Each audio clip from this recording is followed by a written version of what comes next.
সারাদিন পরে এই যে মিলন মেলা, যে সকল বাবা মা বাইরে থাকে সারাদিন পরে ঘরে ফিরে, আবার যে সকল সন্তানরা ঘরে থাকে সারাদিন পরে তার বাবা মাকে দেখতে পায়, তাদের কাছে মনে হয় এই সময়টা ঈদের খুশির চেয়েও বেশি।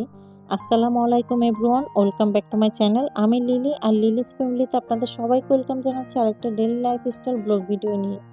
আশা করি কাছে এবং দূরে, দেশে বা দেশের বাইরে যে যেখান থেকে দেখছেন সবাই ভালো আছেন, সুস্থ আছেন। শুকুর আলহামদুলিল্লাহ, আমার পরিবারও বেশ ভালো আছে।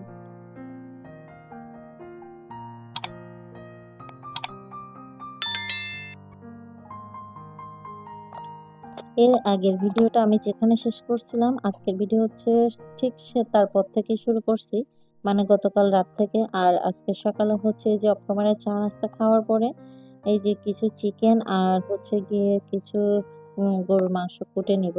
আজকে হচ্ছে আমার আম্মা চলে যাবে বাড়িতে, তো সেই জন্য হচ্ছে সবারই মন খারাপ কম বেশি। তো তারপরে হচ্ছে রান্না বান্নাটা করতে হবে, সেই জন্য হচ্ছে রান্না বান্নার জন্য রেডি হচ্ছিলাম। তো এখানে হচ্ছে আমার বটিটায় ধার কম, তো তারপরে হচ্ছে কষ্ট করে কেটে নিচ্ছিলাম, কারণ আমি বটিতে ধার দিতে তেমন একটা পারি না। তো মুরগিগুলা দিয়ে হচ্ছে আমি বিরিয়ানি রান্না করব, আর কিছু গরুর মাংস ভুনা করে নিব আজকে। যেহেতু আম্মা চলে যাবে, সবারই মন খারাপ, যেটা বললাম আমি। তো খাওয়া দাওয়াটা হচ্ছে কারো তেমন একটা হবে না, তারপরেও হচ্ছে করতে হবে, সেই হিসাবে রান্না বান্নাটা করা। তো মুরগিটা কুটে নেওয়ার পরে হচ্ছে আমি গরুর মাংসগুলো ছোট ছোট পিস করে কেটে নিচ্ছি। তো বটিতে যেহেতু ধার নাই, কষ্ট করে কাটতেছিলাম, আমার আম্মা হচ্ছে একটু ধার দিয়ে দিল ঘষে। এটা অবশ্য আমি পারি না, তা আমি করতে গেলে হচ্ছে বটিটা বাঁকা হয়ে যায়, মানে ধার ওঠে না। আর এদিকে হচ্ছে গরুর মাংসগুলো ধুয়ে পরিষ্কার করে নিচ্ছে, আর সব ধরনের মশলা অ্যাড করে দিয়ে হচ্ছে সর্ষের তেল দিয়ে রান্নাটা সেরে নিচ্ছে আজকে।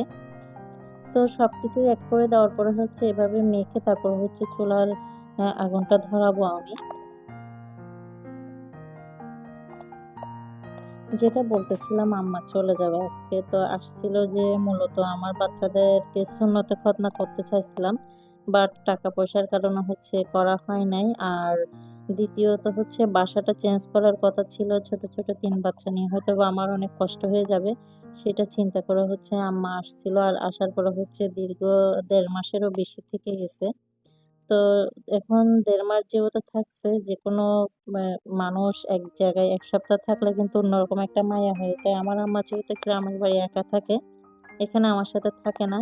তো যখনই আসে একটু 1 মাস বা 15 দিন থাকলে দেখা যায় যাওয়ার সময় অনেকটা খারাপ লাগে। আর আমার আম্মারও খুব খারাপ লাগে এইজন্য যে উনি বাড়িতে গিয়ে একা একা থাকতে হয়। তারপরেও হচ্ছে গ্রামের বাড়ি, থাকার আর কেউ নাই। তো সেইজন্য হচ্ছে আম্মা আমাদের সাথে থাকতে পারে না, ওই বাড়িতেই থাকতে হয় উনার। তো এদিকে হচ্ছে আমি কিছু আলু ফ্রাই করে নিয়েছি বিরিয়ানির মধ্যে দেওয়ার জন্য।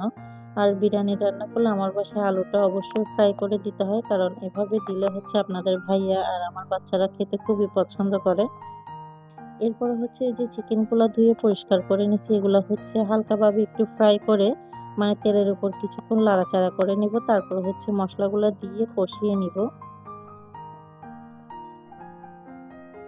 আমি যেহেতু একা থাকি, আমার শাশুড়িও হচ্ছে আমার সাথে থাকে না। আর শ্বশুর মারা গেছে আরো অনেক আগে।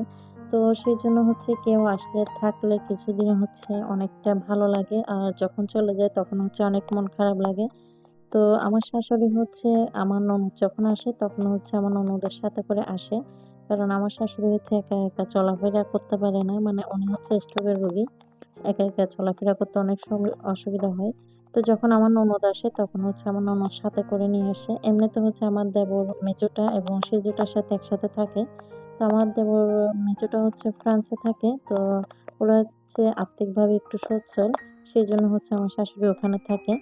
আমার সাথে এখানে থাকে না। তো যাই হোক, উনি হচ্ছে মাঝে মধ্যে আসে, খুবই কম। আর আমার ননদ হচ্ছে শ্বশুরবাড়িতে থাকে, যেহেতু বাচ্চা হয়ে গেছে আর বাচ্চারাও স্কুলে পড়ালেখা করে।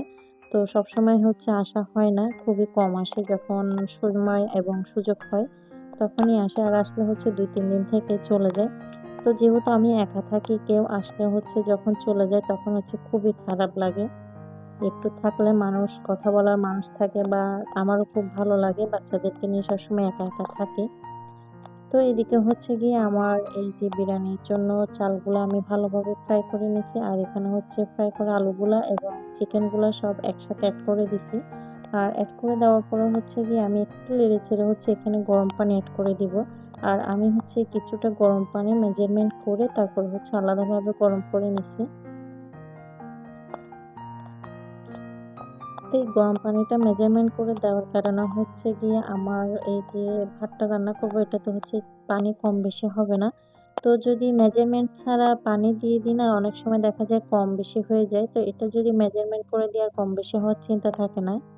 তো অন্যদিকে হচ্ছে আমি কিছুটা সালাদ কেটে নিচ্ছিলাম মানে শসা আর গাজর ছিলে নিচ্ছি, লেবু কেটে নেব। তো এইজন্য হচ্ছে আমি এই যে শসাগুলো ছিলে তারপর কেটে নিচ্ছি। আর গাজরটা হচ্ছে মূলত আমি চাইছিলাম বিরিয়ানির মধ্যে দিব। তো আজকে হচ্ছে সকাল থেকে ইলেকট্রিক আপ ডাউন করতেছে অনেক। তো তাড়াহুড়া করে হচ্ছে গিয়ে আর খেয়াল ছিল না ওখানের মধ্যে দেওয়ার জন্য। তো পরে হচ্ছে সালাদ হিসাবে কেটে নিছি। প্রিয় আপুরা, ভাইয়ারা এবং ছোট বড় সবার প্রতি আমার অনেক অনেক শ্রদ্ধা, স্নেহ এবং ভালোবাসা রইল। আপনারা যারা আমার ভিডিওটা এতক্ষণ ধরে দেখতেছিলেন এবং আমার সাথে ছিলেন এবং এই মুহূর্তে যারা ক্লিক করছেন সবাইকে রিকোয়েস্ট করব প্লিজ ভিডিওটা কন্টিনিউ করার সময় ছোট্ট একটা লাইক দিয়ে তারপর ভিডিওটা কন্টিনিউ করবেন। যারা নতুন ভিজিট করতেছেন আমার চ্যানেলটি দেখতে দেখতে কোনো একটা অংশ যদি আপনাদের কাছে ভালো লেগে থাকে প্লিজ আমার চ্যানেলটা সাবস্ক্রাইব করে আমার পরিবারের পাশে থেকে যাবেন। যারা অলরেডি এই কাজটা করে দিয়েছেন সবাইকে আন্তরিকভাবে অনেক অনেক ধন্যবাদ জানাই। তো এদিকে হচ্ছে রান্নাবান্না শেষ করে সবাই খাওয়া-দাওয়া সেরে নিছি। আর এরপর হচ্ছে আমার আম্মা রেডি হয়ে যাচ্ছিল। তো এরপর হচ্ছে রেডি হয়ে বের হয়ে যাচ্ছে। আমার ছেলে হচ্ছে আমার আম্মার সাথে যাবে নানা বাড়ি। তো সেজন্য হচ্ছে ও বের হয়ে গেছে। আর এদিকে হচ্ছে যাওয়ার সময় আমার মেয়েও আমার মার কোলে উঠে বসে গেছে। মানে ও নানিকে ছাড়বে না, নানিকে ধরে রাখছে। তো তাড়াহুড়ো করে আমার মা জোর করে আমার কাছে দিয়ে তারপর হচ্ছে তাড়াহুড়ো করে নেমে গেল। তো আজকের ভিডিওটা এখানেই শেষ করব। সবাই ভালো থাকবেন, সুস্থ থাকবেন। সবার জন্য অনেক অনেক দোয়া এবং ভালোবাসা রইলো। আসসালামু আলাইকুম। আল্লাহ হাফেজ।